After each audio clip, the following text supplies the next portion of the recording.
Something that's talked about a lot now is, should college tuition be free?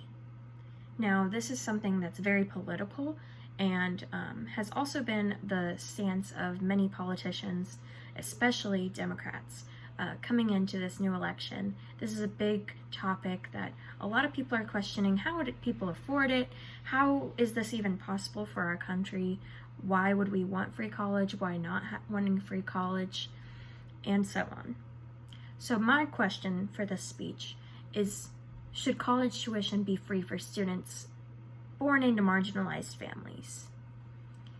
Of course, the easy answer to this question is yes, but things are not as simple as that. If students are getting college for free, where is that money that pays for their education? Should they be guaranteed college or have a certain GPA when they graduate? I believe that if students of underprivileged families knew they were guaranteed a college education, they would work harder in high school to further their careers afterwards. I believe this because I grew up in a small town of Colfax, Illinois. When I was growing up there was never a question if I was going to college after I graduated high school. I was always going to go. However, this was not the case for the majority of students at my high school.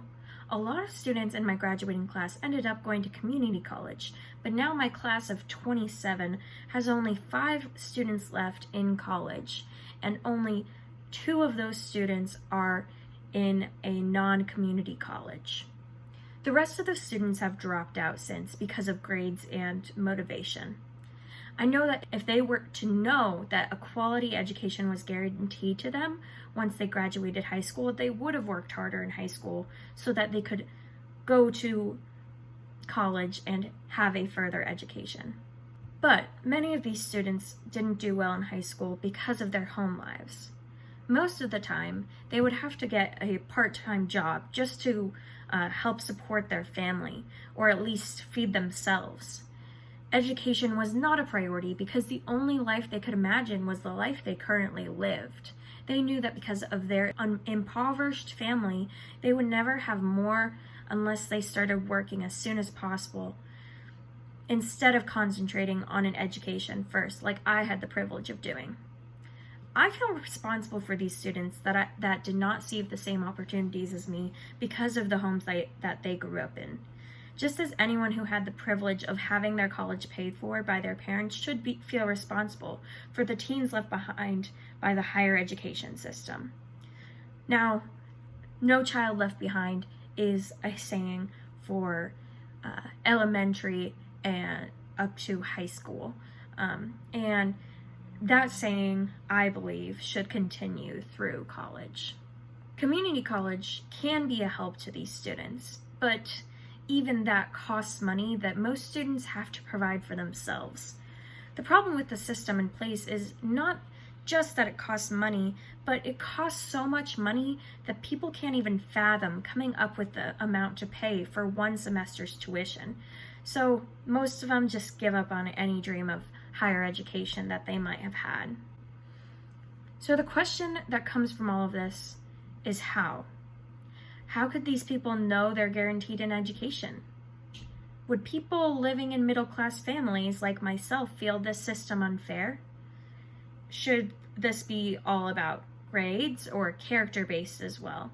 And should ethnicity and race factor into this system? Bernie Sanders' proposal to create a free college education system is to tax Wall Street gamblers a fraction of a percent, which adds up to about $2.4 trillion over the next couple of years.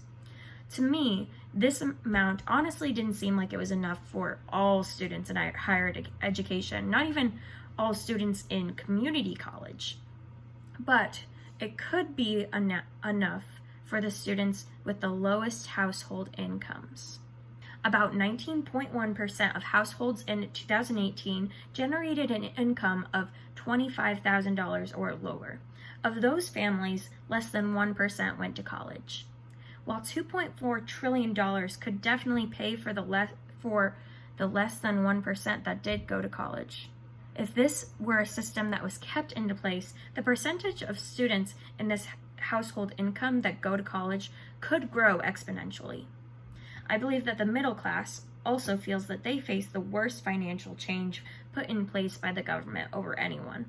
The problem is that the lower middle class feels like they need more financial help from the government, and the upper middle class feels like they are taxed just as much as millionaires.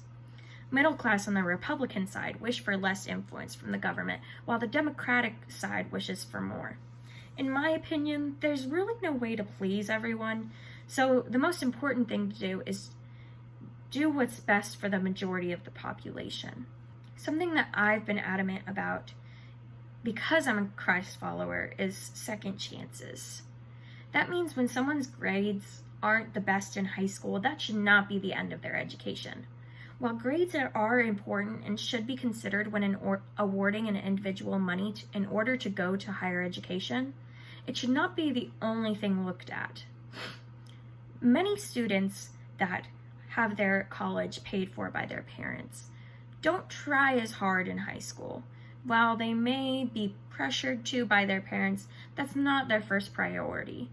And so even though these students may have the same kind of GPA as a lower class student, they get to go to college and the lower class student does not.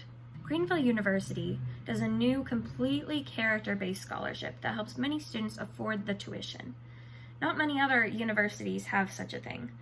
This means that something needs to be done for the students that may have brains that work differently, students that were treated wrongly by their teachers, and even students that have disabilities that no one else in their life has tried to work with. Race and ethnicity is not something to be overlooked when thinking about getting underprivileged students into college. Many colleges award scholarships for non-white students. Diversity is encouraged all over, but especially in liberal arts schools.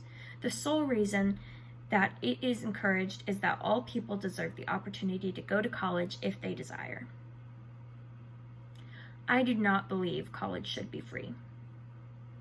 I do believe that many students should be guaranteed an education if their grades are kept above a 2.0 and their character merits an education. There are privileged students all over the world that are guaranteed college by their parents, but not all get that luxury. That needs to change.